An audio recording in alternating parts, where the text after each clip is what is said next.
Hi friends, welcome back to my channel stitching tips లో ఈరోజు మన సెకండ్ టిప్ ఏంటంటే మనం నెక్ విడ్త్ కోసం తెలుసుకుందాం.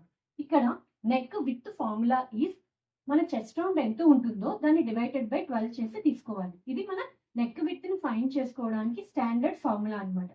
ఏ సైజ్ వారైనా ఈ ఫార్ములాలో అప్లై చేసుకుని తీసుకోవచ్చు. ఫర్ ఎగ్జాంపుల్, మన చెస్ట్ రౌండ్ 30 ఇంచెస్ ఉందనుకోండి, 30 డివైడెడ్ బై 12 2.5 ఇంచెస్. అంటే మనం నెక్ విడ్త్ కోసం ఈ ఫోల్డెడ్ సైడ్ నుంచి 2.5 ఇంచెస్ దగ్గర మార్క్ చేసుకోవాలి. ఈ విధంగా మార్క్ చేసుకుని ఇప్పుడు మన నెక్ లెంత్ ఎంత కావాలంటే అంత మనం పెట్టుకొని ఇక్కడ నెక్ లెంత్ ని మార్క్ చేసుకుంటాం. ఈ 2 పాయింట్స్ ని కలుపుతూ మనం నెక్ షేప్ ని డ్రా చేసుకుంటాం. ఈ విధంగా నెక్ షేప్ ని డ్రా చేసుకున్న తర్వాత ఇప్పుడు మనం షోల్డర్స్ ని మార్క్ చేసుకోవాలి. ఇక్కడ మన షోల్డర్ 7 ఇంచెస్ ఉందనుకోండి, ఈ విధంగా షోల్డర్ కోసం మనం 7 ఇంచెస్ దగ్గర మార్క్ చేసుకుంటాం. ఇప్పుడు మనం ఇక్కడ నుంచి ఇక్కడికి షోల్డర్ స్లోప్ ని డ్రా చేసుకోవాలి. షోల్డర్ స్లోప్ కోసం మనం ఒక 1/2 ఇంచ్ దగ్గర మార్క్ చేసుకుని ఈ పాయింట్ నుంచి మనం షోల్డర్ స్లోప్ ని డ్రా చేసుకుంటాం.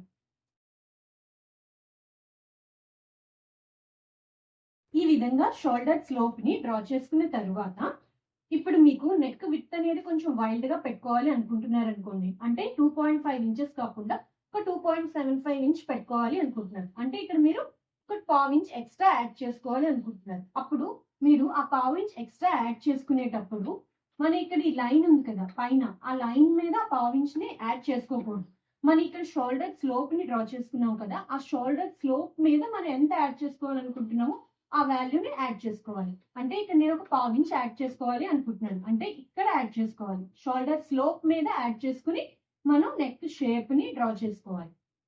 ఒక 1/2 ఇంచ్ యాడ్ చేసుకోవాలనుకుంటున్నారు అనుకోండి, ఇక్కడ ఈ షోల్డర్ స్లోప్ మీదే మీరు ఆ 1/2 ఇంచ్ ని యాడ్ చేసుకుని నెక్ షేప్ ని డ్రా చేసుకోవాలి. అంటే ఇక్కడ మీరు నెక్ విడ్త్ ని ఇంక్రీజ్ చేసుకోవాలి అనుకుంటే ఇక్కడ ఈ స్టాండర్డ్ నెక్ విడ్త్ ని మార్క్ చేసుకున్నారు కదా, ఆ లైన్ మీద ఇంక్రీజ్ చేసుకోకూడదు. షోల్డర్ స్లోప్ ని డ్రా చేసుకున్నారు కదా, ఆ షోల్డర్ స్లోప్ మీద మనం నెక్ విడ్త్ ని ఇంక్రీజ్ చేసుకోవాలి. ఈ విధంగా షోల్డర్ స్లోప్ మీద నెక్ విడ్త్ ని ఇంక్రీజ్ చేసుకోవడం వల్ల మన నెక్ అనేది పర్ఫెక్ట్ గా కూర్చుంటుంది అండ్ మన షోల్డర్స్ కూడా జారిపోకుండా ఉంటాయి. అందువల్ల మీరు నెక్ విడ్త్ ని ఇంక్రీజ్ చేసుకోవాలి అనుకుంటే ఈ షోల్డర్ స్లోప్ మీదనే ఇంక్రీజ్ చేసుకోవాలి.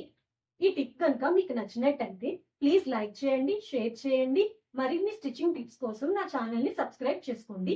Thank you so much for watching this video.